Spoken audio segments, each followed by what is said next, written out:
Your magic is growing stronger. But when we grow stronger, the world grows more dangerous. Kubo.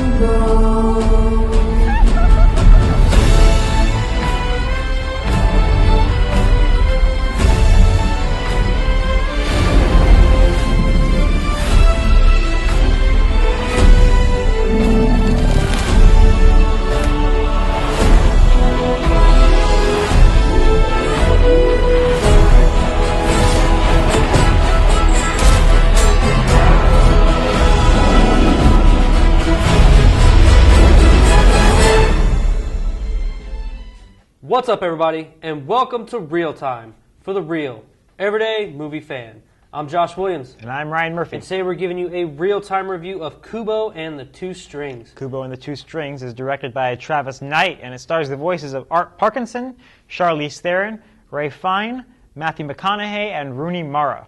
So, Josh, of course, I did not get the chance to see this movie, as I won't for the next couple of reviews we do.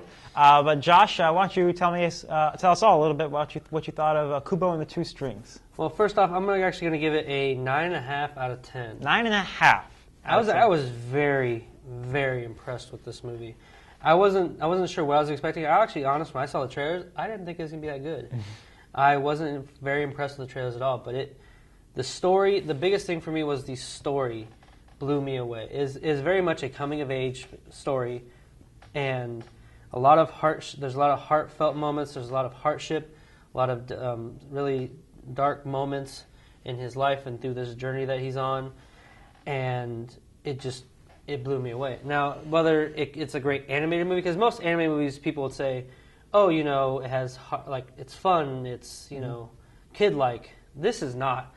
I mean, it's not like dark, it's not like a Sausage Party or an Anomalisa animated movie, but it is very much has a very dark tone. There's some really scary, suspenseful times, especially when Rooney Mara's characters, the sisters, when they're introduced. Mm-hmm. That is some pretty creepy stuff that goes on when they're on screen, and it's actually very impressive.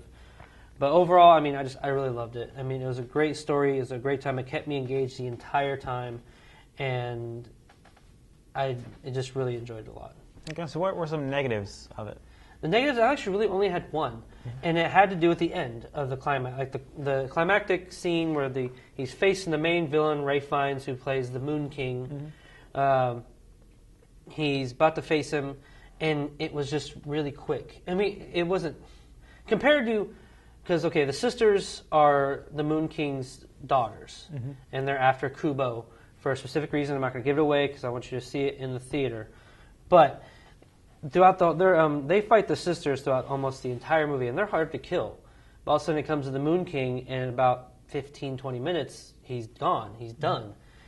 And it really bothered me almost. I wanted it to be much more of a fight between him and Kubo in the end. And it really, that was the only thing that really bothered me. They were making up for dragging out the Voldemort fight in Harry Potter. Possibly. Deathly Hallows. Yeah, probably. Yeah. So they're just but balancing. That was really only the negative for me. I really didn't have. That's really the only one. So ultimately, just good story, good animation, good. The animation was phenomenal. At first, I will admit, because it's stop motion animation, which I sometimes like it, I sometimes don't.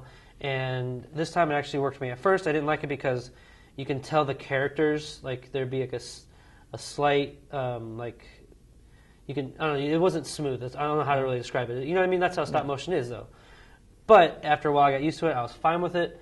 The best part of me in animation was the landscapes of it, and the action scenes were amazingly well shot. The landscape animation of seeing out in the wilderness or the sea, just gorgeous. I mean, I was very impressed with the colors, the lighting, all the cinematography involved in this was amazing. And the last thing I really liked overall was the voice acting. Surprisingly enough, for a movie based on Asian culture, a lot of white voice actors, which is fine. Whatever. They're all amazing, but I think everyone was perfect. Mm-hmm. Rooney Mara as the sisters was creepy and very ominous, and it really worked out really well. Of course, they probably modulated her voice a little bit to make it more creepy. Mm-hmm. But Matthew McConaughey as the Beetle was hilarious. He did a great job in this movie. Doesn't sound anything like him either. It really doesn't, and he did a great job of kind of messing with his voice a little bit to make it good. And Charlize Theron as the monkey. She did a great job, as always. She's a great actress. And there's a good introduction to the kid who played Kubo, Art Parkinson. Mm-hmm. He did a great job playing Kubo. He really carried this movie really well, and just introducing us to the character slowly and slowly. You really got to know him really well, and it was very impressive. Like, it was a very impressive cast all the way around. Very well paced. It kept you engaged the entire time. The story kept having new twists and turns throughout the entire movie. And there was, I'll admit, there's a couple parts where it was predictable, but that's okay because how it was shot and how it was done, you kind of knew it was about to come. But when it actually how Travis Knight directed it and how he presented that twist was very well done, and I was okay with it. Yeah. So cool. All right, folks. Well, that'll do us for today. What did you think of Kubo and the Two Strings? Leave your comments in the section below, and please subscribe to our channel so you can see more of our content in the future. Until next time, I'm Ryan Murphy. And I'm Josh Williams. And thank you for keeping it real. With ReelTime.